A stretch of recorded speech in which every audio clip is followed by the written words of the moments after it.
हाँ जी, तो अगला क्वेश्चन क्या कह रहा है हमारा? अगला क्वेश्चन है कि when under which circumstances may a nurse communicate medical information without the client's consent? Simple सी बात है, एक पेशेंट है, उसकी इन्फॉर्मेशन आपको किसी और को प्रोवाइड करनी है, खास करके हेल्थ वर्कर को, जो भी आपके स्टाफ हैं उनको, या डॉक्टर वॉक्टर को, तो वो आप कब करोगे? तो कौन से ऐसे सिचुएशन है जो आप बिना पेशेंट के कंसेंट लिए आप शेयर करोगे? तो वही चीज़ है, अब ऑप्शन पढ़ लेते हैं कि when certifying the clients absence from work, जब सर्टिफाई कर रहे हो आप कि पेशेंट कहाँ है, वर्क से दूर है, कि भैया दूर है, तो और आप पेशेंट के वर्क वालों को बता रहे हो या पेशेंट से रिलेटेड कुछ कर रहे हो, तो ये आंसर तो बिल्कुल गलत जवाब है, ठीक है, ऐसा सच कुछ नहीं होता है।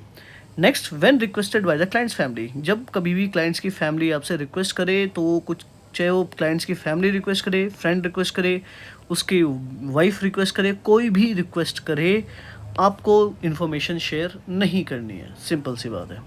नेक्स्ट ऑप्शन देख लेते हैं। नेक्स्ट ऑप्शन क्या कह रहा है हमारा कि व्हेन ट्रीटिंग, नेक्स्ट पहले फोर्थ पढ़ लेते हैं, when prescribe by another physician, जब प्रिस्क्रिप्शन दी गया है किसके द्वारा? दूसरे फिजिशियन के द्वारा, तो चाहे दूसरा हो, तीसरा हो, चौथा हो, कितने भी फिजिशियन हो, उनसे कोई लेना देना नहीं है, आपको पेशेंट की कोई भी इन्फॉर्मेशन शेयर नहीं करनी है। When treating the clients with a sexual transmitted disease, अब ये चीज़ इंपॉर्टेंट बनती है। वैसे अगर एसटीडी वाला कोई पेशेंट हो, सेक्शुअल ट्रांसमिटेड डिजीज़ वाला कोई पेशेंट हो, तो उसकी इन्फॉर्मेशन बिल्कुल कॉन्फिडेंस रखी जाती है, किसी को नहीं बतानी है। लेकिन यहाँ पे क्या है कि क्वेश्चन ये पूछ रहा है कि क्यों, कौन सी इन्फॉर्मेशन अब आप हेल्थ वर्करों के साथ शेयर करना पड़ेगा।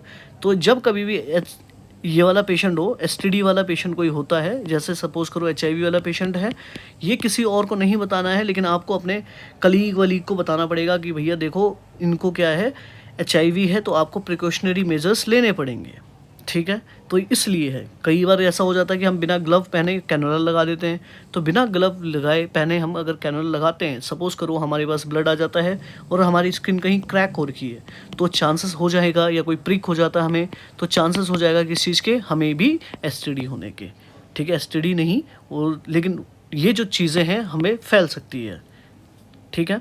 तो राइट आंसर इज़ 3।